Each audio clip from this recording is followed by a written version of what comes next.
The news came over breakfast, between two slices of toast and my husband's usual silence. He didn't even look at me when he said it. He's coming next week, just for a while. I stirred my tea slowly, pretending I hadn't just felt a shift beneath my ribs. He was his adoptive grandson, someone I hadn't seen since a Christmas 3 years ago, and even then, he barely spoke. I remember him as distant, a little awkward, polite in that way that young men are when they don't know where they fit. He'd be staying in the guest room, the one down the hall from ours. The one I always kept too neat, too cold, like a hotel that never expected guests. That morning, I lingered over my reflection longer than usual.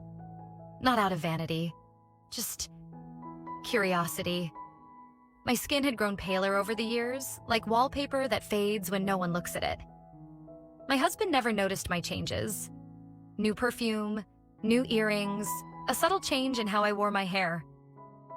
His attention had the consistency of a drip. Quiet, clinical, expected. I couldn't remember the last time his eyes settled on me with anything other than recognition. And that wasn't hate, or even resentment. It was emptiness dressed up as routine. There wasn't anything exactly wrong in our marriage. No loud arguments, no slammed doors, no threats or betrayals. It was just vacant. The kind of vacancy you don't even notice until your hand reaches across the bed in the dark and finds nothing. His affection came in forms that didn't touch me. Fixed mortgages, fresh coffee, scheduled oil changes. And I needed touch. Not just physical. I craved that electric recognition, the kind you can't fake. The kind that says, I see you, and I still want you.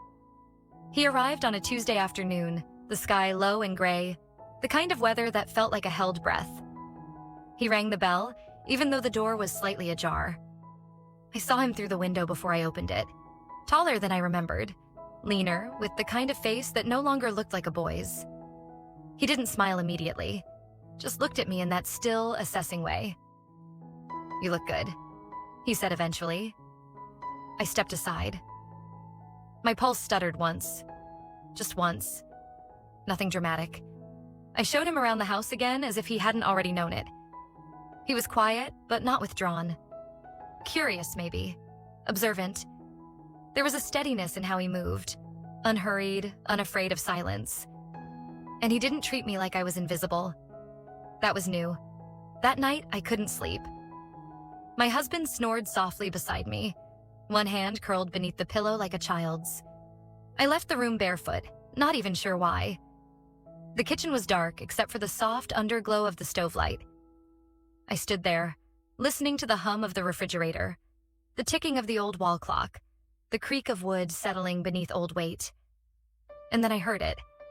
Not loud, not intrusive. Just the gentle strum of strings barely audible from the living room. I moved closer. He was sitting there in the dark, legs crossed, a guitar balanced on his knee like it belonged there. No lights, just him and the music. I didn't recognize the melody, but it wasn't meant for me to recognize. I should have turned back, but I didn't. He looked up. The music stopped, his fingers resting lightly on the strings. Couldn't sleep? He asked. His voice was low, casual, but I could feel the gravity of it, like he was paying attention to more than my answer. I nodded.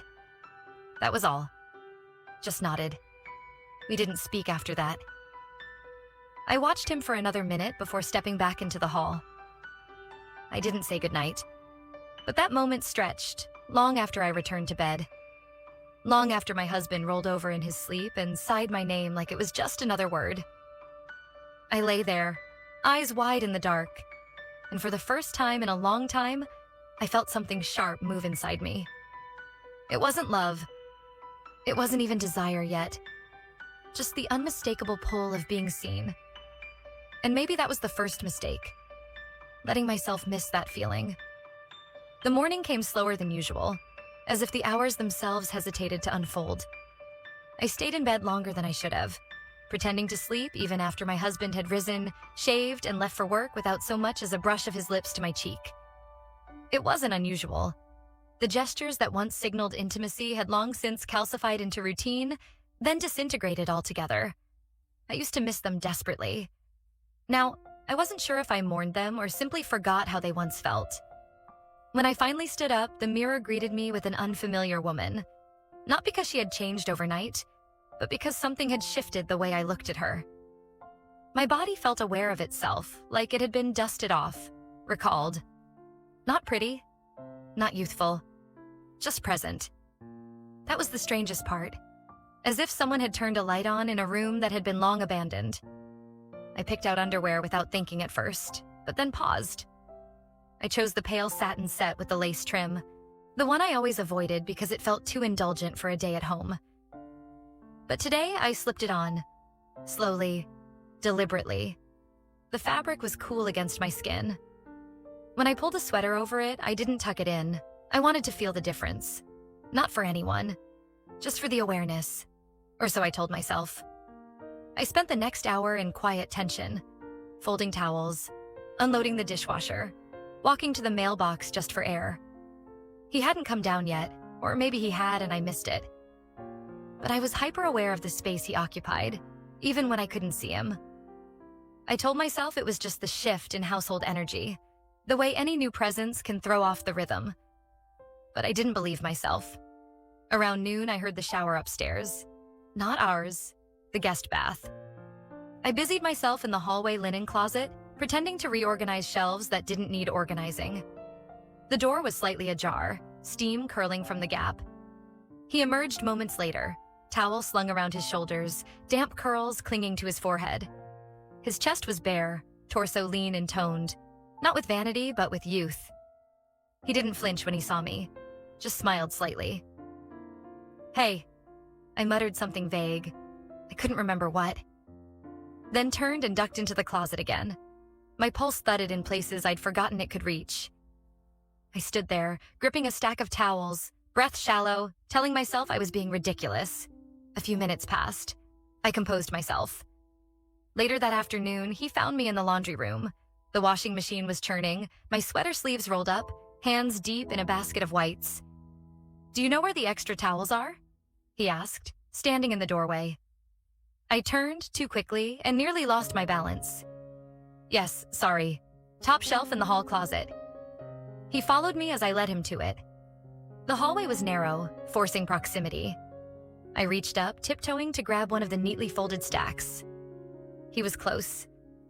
I could feel the heat of him without touching. I passed him the towels, but one slipped from the top and fell. We both bent to pick it up, and that was when it happened. Our hands met. Briefly, but something in the contact held longer than it should have. We both straightened at the same time, eyes locking. He didn't say anything. Neither did I. And then he leaned in. Not abruptly, not clumsily, but like he was listening for permission in the space between us. His lips brushed mine. Once. It wasn't possessive. It wasn't apologetic. It was a whisper. Just a moment of proof that the tension hadn't been imagined.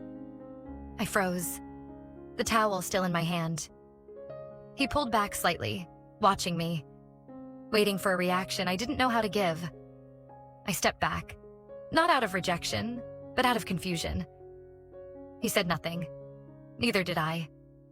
We stood in silence, the moment suspended in the narrow hallway, surrounded by linen and stale air. And then he nodded once, turned, and walked away. I stood there, alone, every nerve in my body awake, as if I'd been struck by something electric but invisible. Later, I washed my hands as if that would help. It didn't. I sat on the edge of the bed that night in my robe, my husband beside me, already half asleep. He asked vaguely, "You good?" And I nodded. But I wasn't. I didn't even know what good meant anymore. All I could feel was the soft ghost of his mouth on mine and the terrifying truth that I didn't want to forget it. The next morning, I woke before the alarm. Not out of restfulness. On the contrary, my body felt suspended in tension, as if waking itself before my thoughts could descend into the thick recollection of the day before. But it was already there, playing like a silent reel in my head while the kettle whistled and I smeared butter on toast with a hand that shook only slightly. He was already in the kitchen, calm, unreadable.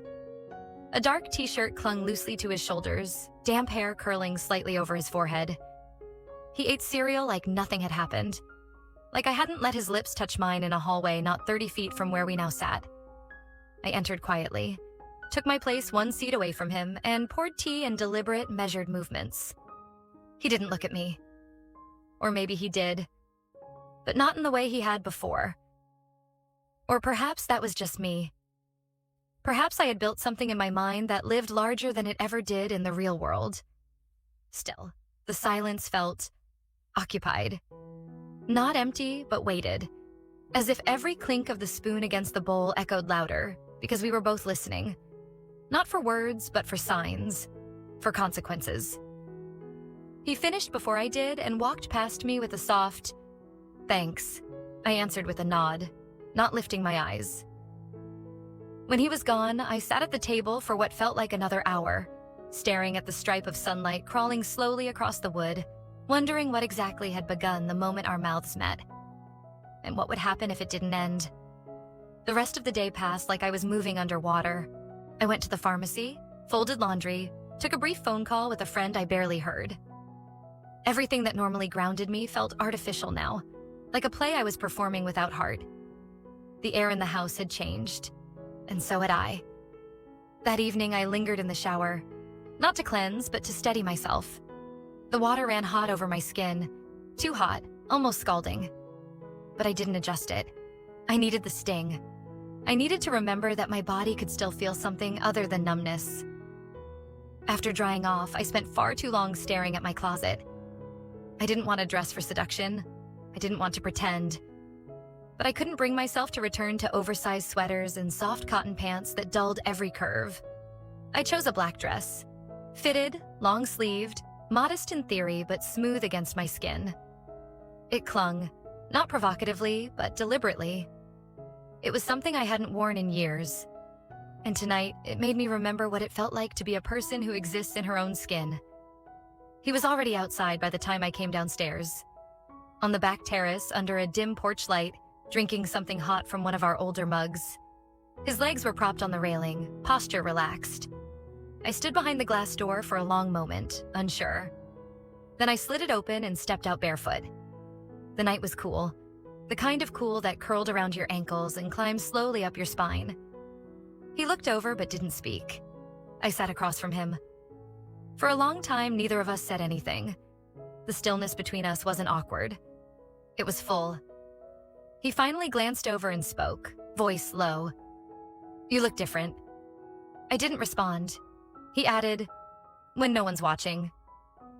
I turned toward him, met his eyes in the half-light.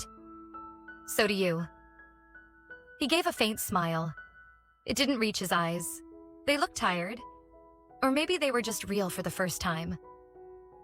I reached for the edge of my robe, adjusting it without reason. My fingers trembled and I curled them into my lap.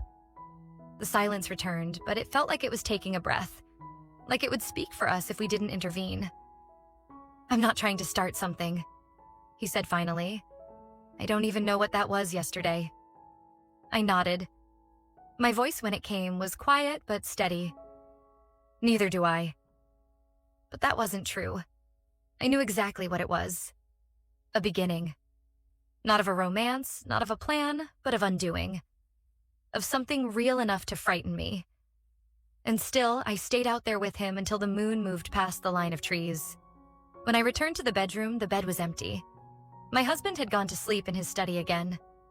I slipped between cold sheets, pulled the blanket over my chest, and closed my eyes. But all I could see was the way his eyes didn't flinch when I looked at him. As if he had already decided something I hadn't yet dared to say. The days began to shift after that night. Not in any dramatic way, not with declarations or heated stares, but with an undercurrent that tugged at the fabric of everything ordinary. Breakfasts were quieter, but not in the usual detached sense. The silence between us now had breath, heat, a pulse. It carried memory and expectation. My husband remained as predictable as ever. He left early, returned late, and filled the hours in between with structured calls and structured thoughts. He asked questions about errands, bills, grocery lists. He never asked about me. If I'd slept, if I dreamed, if I felt anything at all. I had long stopped expecting those things, but now each absence of care from him was a silent permission. A signal that said, "You are alone in this marriage more than you'll ever admit out loud." The weather turned cold that week, sharp winds cutting through the last breath of autumn. I busied myself with outdoor work, raking leaves that blew back into place minutes later, pruning a garden that was already dying. It gave me the illusion of control, like I could tend to something and make it beautiful, even as it was ending. He came outside mid-afternoon. He wore a jacket too thin for the chill, hands shoved into the pockets like he needed to anchor himself. I was bent over the side path, scooping damp leaves into a bag when I heard his footsteps on the stone. I didn't look up right away. He crouched beside me without speaking. His proximity was casual, but my body registered it with a hum just beneath the surface. He reached into the bag to help, our hands brushing again, and neither of us flinched this time. The touch didn't linger, but it stayed. I stood and wiped my hands on my jeans, heart louder than it should have been for such a small moment. We were standing beneath the skeletal branches of the old maple tree, the only one left in the backyard that hadn't completely shed its leaves. He looked at me. Not through me, not past me, but at me. And for a second, I didn't feel middle-aged or overlooked or numb. I felt present. "You don't really talk to him," he said finally. It wasn't a question. It was a fact, spoken without judgment. I crossed my arms over my chest, not to guard myself from him, but from the truth. "We've talked about everything we need to," I replied, voice low. He nodded. "And what's left?" I didn't answer. Not because I didn't know, but because saying it would make it real. Later that evening, after the sun had slipped away without ceremony, I sat alone on the back terrace, wrapped in a blanket. A glass of wine in my hand, untouched. I wasn't drinking tonight. I needed to feel everything. He joined me again, uninvited, but not unwelcome. I didn't turn to look. His presence was already part of the atmosphere, like the wind or the faint smell of pine. "It's hard to be in a place where you're not needed," he said eventually. His voice was rougher than usual, softer at the edges. I kept my eyes forward. Or wanted. There was a pause and I felt the words settle between us, heavy and real. The porch light flickered once, then stilled. Somewhere inside the house, a floorboard creaked. But here, in this narrow strip of night between us, there was only breathing. He shifted closer. I didn't stop him. There wasn't a dramatic move, no cinematic moment of collision. Just the subtle change in the way we occupied space. His knee brushed against mine, and the fabric of the blanket warmed where he touched it. I felt his hand, not on me, but near. Open. Uncertain. "I think you've been invisible too long," he said. I turned then, slowly, met his eyes. They weren't demanding. They weren't even pleading. They were offering, and I took the offer. I leaned forward, not quite sure who was moving first. Our faces met halfway, and then there was closeness. Heat. Not a kiss. Not yet. Just nearness so overwhelming it left no room for thought. But we didn't move beyond that. Not that night. Instead, he touched my wrist.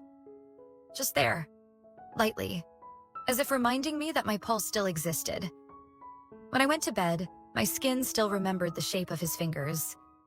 And in my dreams, there was no guilt, only the terrifying clarity of being seen. There was no sleep that night.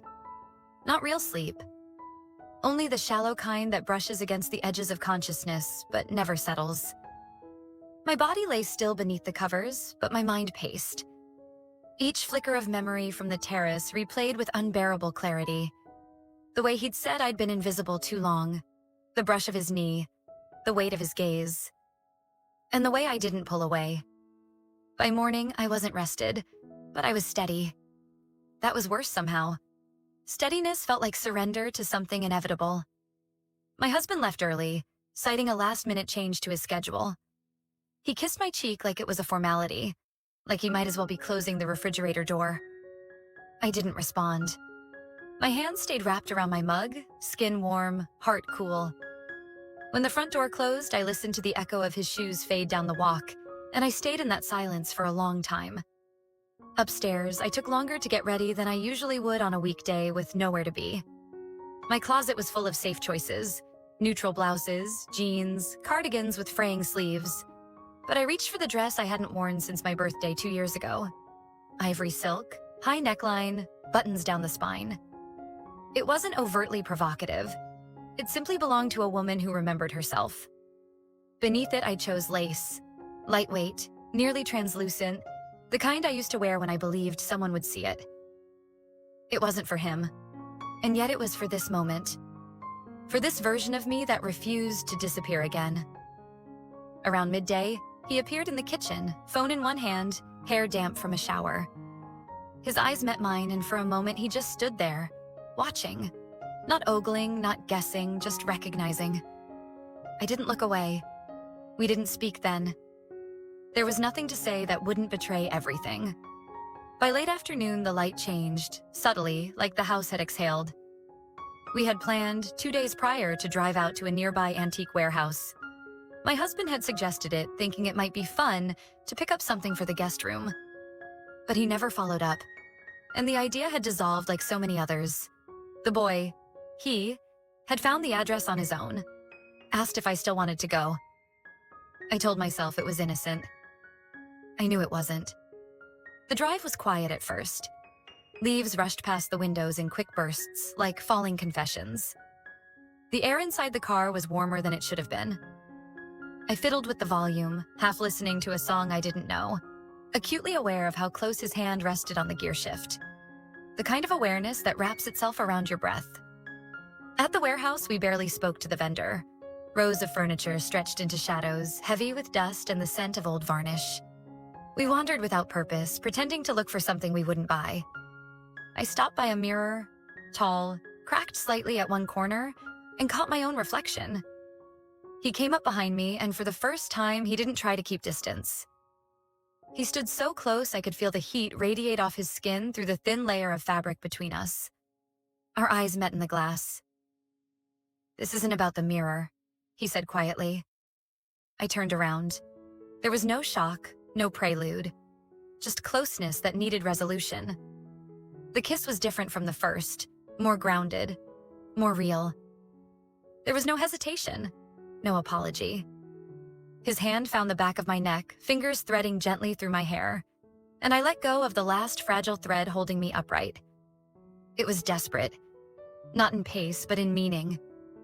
Like we were both trying to memorize the exact temperature of the moment. I felt the edge of a table press into the backs of my thighs, the rough wood grounding me. The warehouse around us disappeared, its silence folding into the space between our mouths. We stopped only because we had to, because time still moved, because daylight still threatened to catch us. On the drive back, we didn't speak. I stared out the window, tracing raindrops on the glass with my eyes. My heart had slowed, but not settled. My body remembered every second. When we pulled into the driveway, the porch light was already on. And he was there, my husband, standing in the open doorway. He looked at me, then at him. No questions, no shouting, just one sentence. "You're early?" He said it flatly, as if he'd merely commented on the weather. I froze. The boy beside me, still unreadable, reached for the door handle but didn't move. I stepped out first. My heels clicked against the driveway like gunshots. I held my breath as I walked toward the house. But inside me, everything was already burning. He didn't ask where we'd been. Not that night. Not the next morning either. His silence wasn't avoidance. It was sharper, intentional, like a blade left on the counter, gleaming under the kitchen light, untouched but visible. My husband went about his routines without pause. Coffee brewed at 6:03. Radio murmured low by 7. Shoes polished and tied precisely before 8. He left the house with a nod in my direction, keys jingling softly.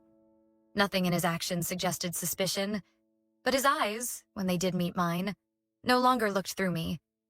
They stopped, as if catching a movement behind glass. He didn't need to accuse me. His silence had already declared its verdict. After he left, the house deflated. The weight of unspoken truths pressed into the walls, the carpet, the air vents. I sat at the table with untouched tea and imagined what it might feel like if the world just cracked open beneath me. If everything simply ended. But nothing did. That was the cruelest part. I didn't know whether he had seen something, or sensed it, or if the fact that he hadn't asked meant he already knew more than he wanted to admit.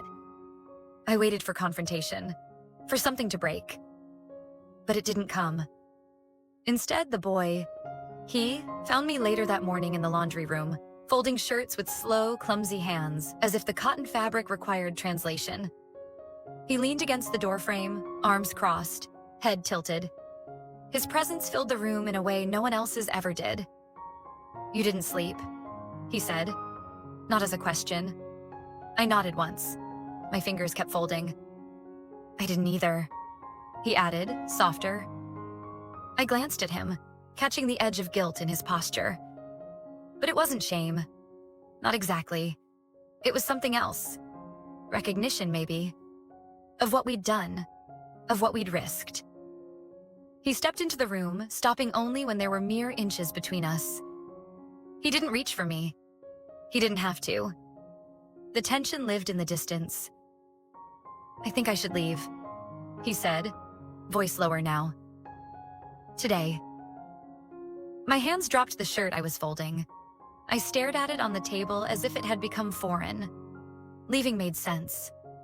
It was logical, necessary, the only thing that could contain the fire before it consumed the house entirely. But my body rejected the idea like a bad taste. "You don't have to," I said, my voice barely registered. "I do," he replied.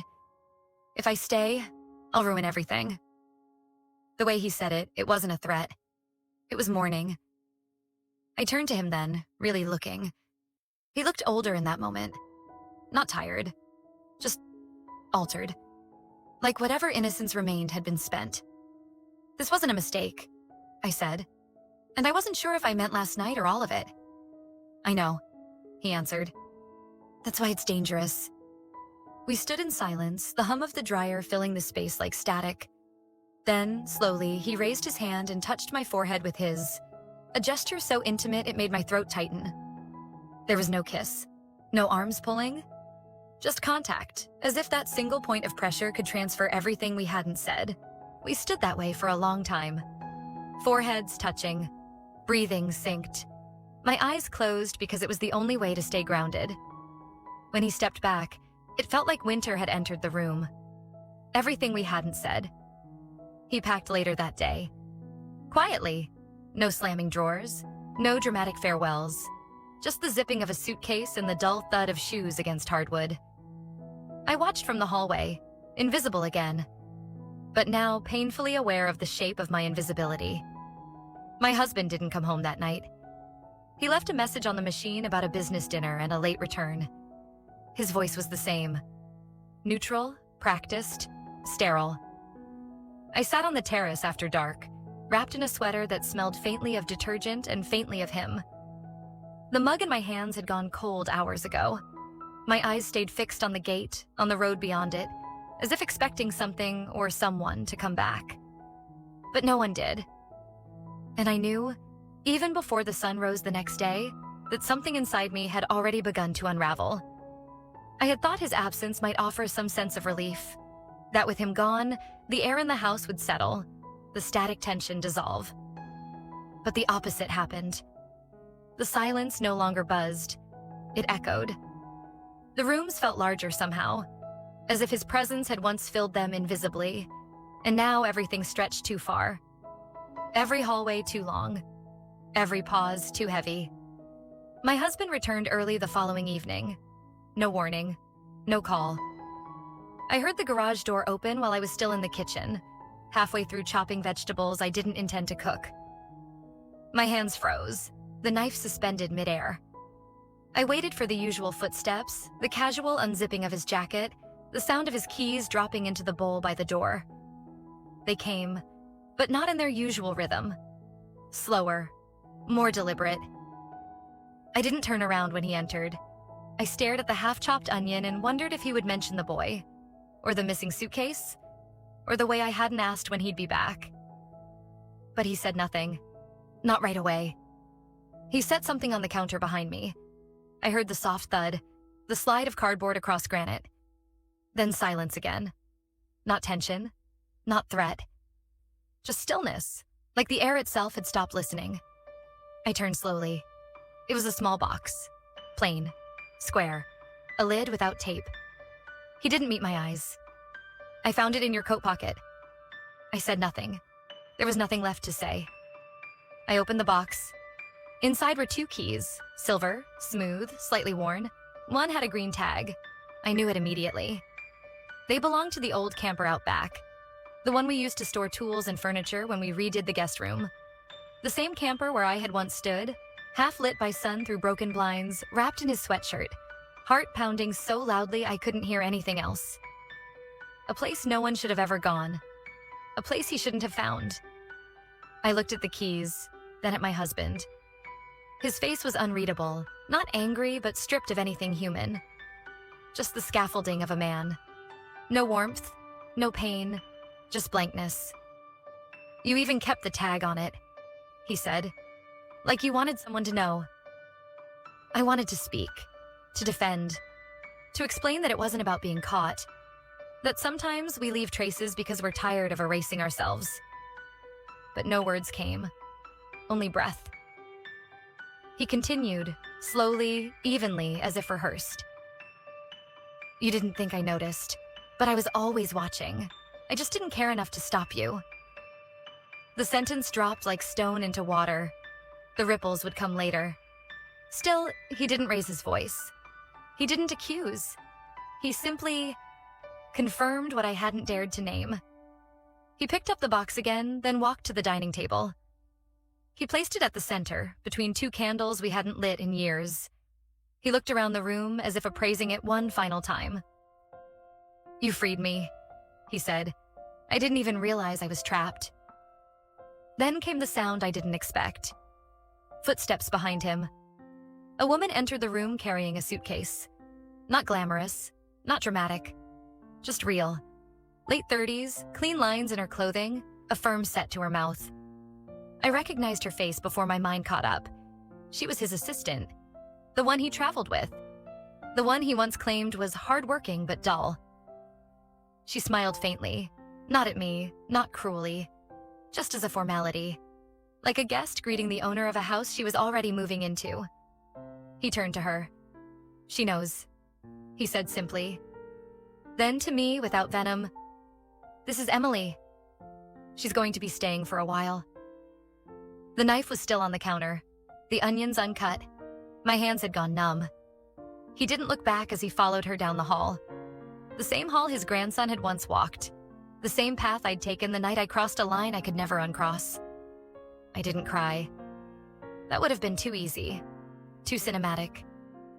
I just stood there, in a kitchen filled with light that suddenly felt too bright, surrounded by things I once called mine. And somewhere, under the numbness, was a single, unmistakable thought. This wasn't punishment. This was the mirror. And I was finally seeing myself in it. The house had never been this quiet before.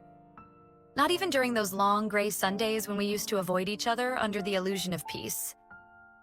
This silence was something else. It didn't rest on the furniture or hang in the air. It pressed against the windows, slipped under doors, settled into the fibers of the carpet. It watched me. I moved through the rooms as if I were a visitor. The scent of her perfume was faint but present. Fresh, citrusy, intentional. Not something you choose when you're passing through. She was staying. That much was clear. Her shoes sat neatly by the front door, and there were new towels folded in the guest bath. I hadn't folded them. I hadn't even noticed when they were brought in. He left for work early now, even earlier than before. He no longer passed through the kitchen where I sat with my tea. No nod, no words. Just the sound of the front door closing, the car starting, the garage humming. He had made his decision, and I had no right to question it. I had made mine first. Later that afternoon, I wandered into the guest room. Not the one where he was staying now, but the one at the end of the hall. The room that had always been a placeholder. It was colder than I remembered. Dust had started to gather on the window frame. A corner of the curtain hung unevenly. I sat on the edge of the bed, the mattress creaking under my weight, and looked around as if I were searching for something I'd left behind. But there was nothing. No scent, no warmth, no trace of him. He had taken everything with him. His backpack, his hoodie, even the old mug he used every morning. The only thing he had forgotten was a leather bracelet, curled like a question mark on the windowsill. I picked it up and ran my thumb along the worn edge. It was simple, understated. Something he probably never took off. Until he did.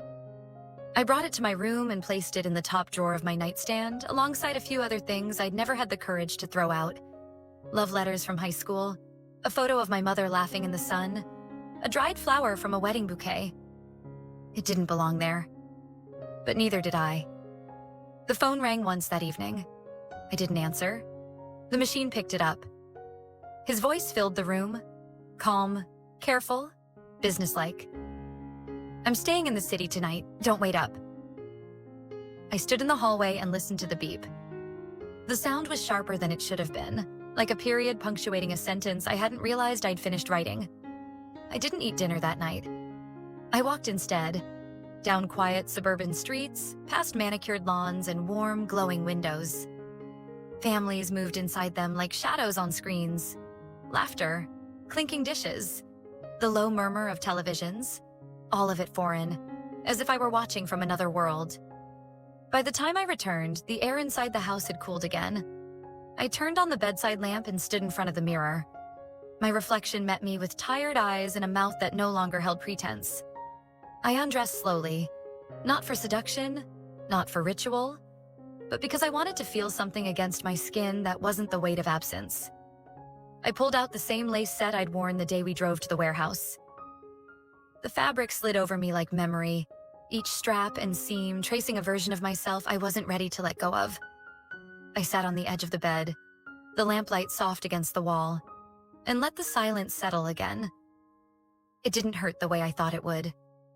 It was quieter than pain, quieter than guilt, but louder than forgiveness.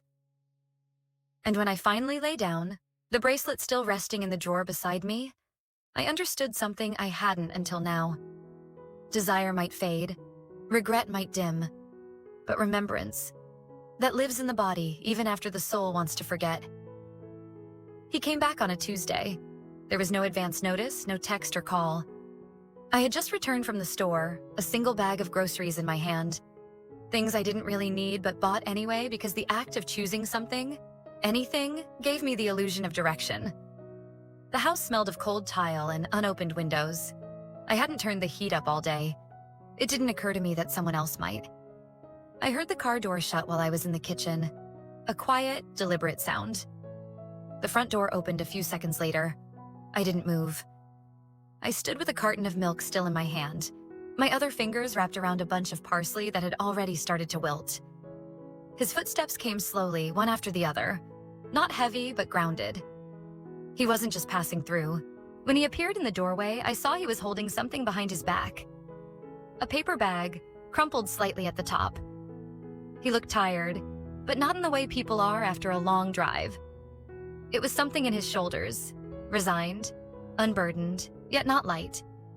He looked at me, not cautiously, not coldly, just evenly, like he was standing across from someone he used to know well and now didn't quite recognize. "I brought you something," he said. I said nothing, just nodded once. He placed the bag on the counter, pulling out a small bundle of wildflowers. Imperfect, too many stems, colors that didn't match. The kind you grab at the last second from a roadside stand or maybe from someone's backyard. They weren't elegant, but they were real. I stared at them, not because they moved me, because I didn't know how I was supposed to react. He didn't sit. He didn't even take his coat off. "I wanted to talk," he said after a pause. "No demands. No speeches, just talk." We stood in the kitchen, two people bound by shared history and divided by everything since. He looked around, eyes catching the new absence of things, An empty photo frame on the wall, the cleared counter where the coffee machine used to sit. He didn't ask what had changed. He could see it. I was angry, he continued, voice low, but not surprised. Still, I said nothing. Silence had become my only language. He stepped closer, resting his hand gently on the back of one of the dining chairs. He didn't touch me. Not yet. I know I haven't been a good husband, he said. I stopped paying attention. Not because I stopped caring, because I didn't know how to show it anymore. Somewhere along the way, we forgot how to reach each other. I let the words sit between us, too exhausted to deflect them. I'm not asking to go back to how things were, he said. I don't want that. I met his gaze then. Director, unflinching. And for the first time in a long time, I believed him. He stepped even closer. Not touching, but within breath. His expression was soft. Not pleading, not proud, just open. I want to know the truth, he said. Not to punish you, not to fix us, just to understand who you are now. I inhaled slowly. The air felt warmer than before. I don't want to be forgiven, I said. I want to be understood. He nodded. There was no flinch, no wounded silence. Just acknowledgement. Maybe even relief. He reached into his coat pocket and pulled out something small, his wedding ring. He placed it on the table gently, the sound barely audible. I'm staying in the guest room, he said. I'm not here to claim anything, just to be present, for whatever's left. Then, without another word, he turned and walked down the hallway. I stood there for several minutes, the wildflowers still in my hand, unsure whether to place them in water or let them dry out where they were. In the end, I dropped them in a glass jar, filled it halfway, and set it by the kitchen window. That night, I didn't cry. I didn't fantasize about running or reconciliation or punishment. I lay in bed, fully clothed, and stared at the ceiling, feeling the weight of everything I had done, and everything I had allowed to be done to me. There was no neat ending, no full circle, no dramatic collapse. Just two people under the same roof, no longer pretending, no longer hiding, finally breathing in the aftermath of everything they had destroyed and everything they might still salvage.